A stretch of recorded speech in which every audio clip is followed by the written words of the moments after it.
All right. Today's video is going to be one of a few where I show you some things that you can do in a chair or with a chair. So we're going to start by having some water. I like to keep my pink bottle of water close by at all times. So take a sip, hydrate, and we'll get started. So first I'd like to show you a very simple little warm-up sequence that I created.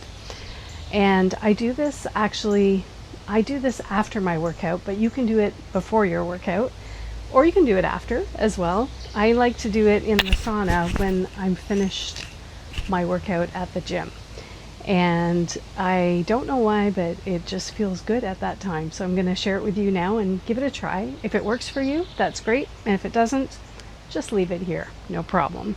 So we're going to come to sit a little bit forward on the chair with your hands resting on your knees and your feet resting on the floor.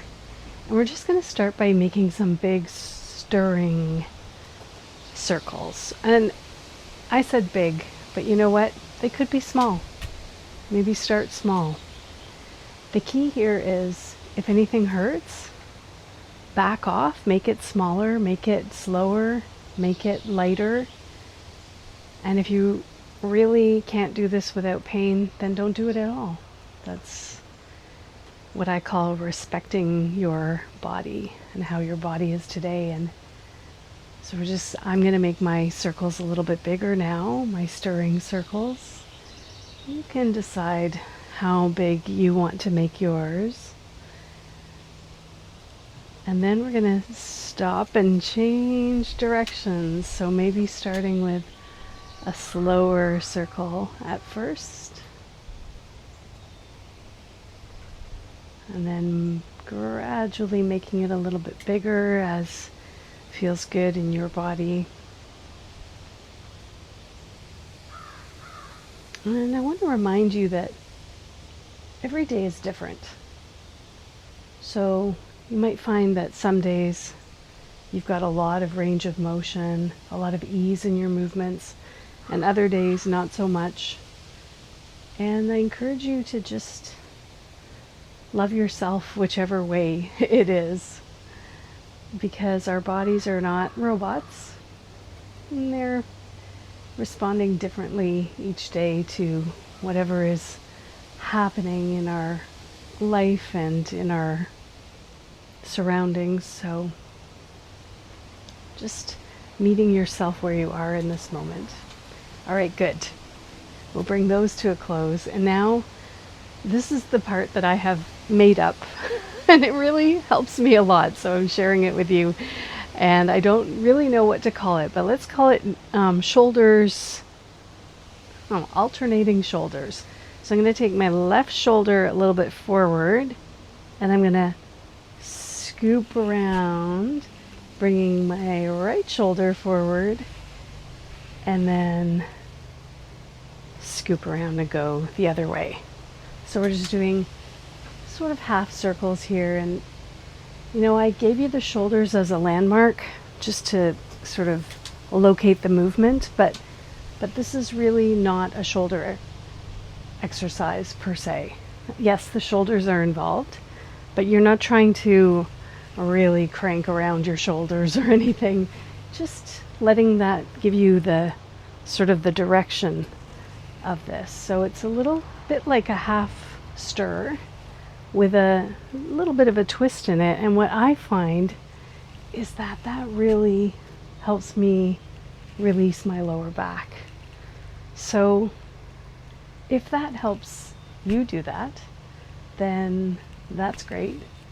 If you notice that it actually starts to irritate your lower back, then just go back to the big circles. All right, good. Okay, and one last thing I'd like to do here is I call this a seated cat-cow. So you might know cat-cow if you've taken any yoga classes or Pilates. It's a very common movement. Maybe your trainer has showed you at the gym. We're going to do it in the chair so that some people have trouble being on their hands and knees, which is how this is often taught. We're going to do it just seated. So again, coming a little forward in the chair, and you're just going to slowly round your shoulders forward and almost like collapse through.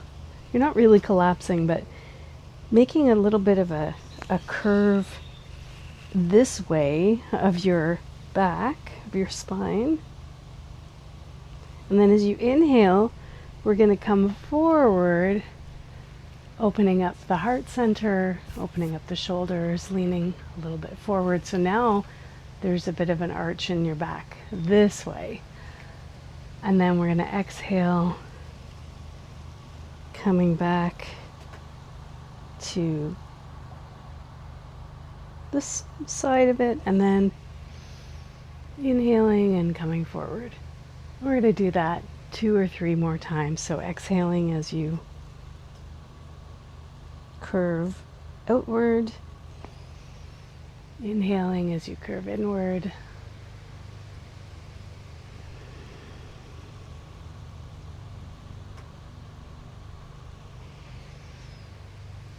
And there's a little bit of a pelvic tilt happening here too. So when you go back, it's almost like your pelvis is tipping forward. And then when you come through, your tailbone and your pelvis is kind of scooping upward a little bit. Again, keeping these movements in a range that feels good. There might be a little bit of a sensation of stretching as you do it, because it's something you're not accustomed to, but there shouldn't be any sharp pain.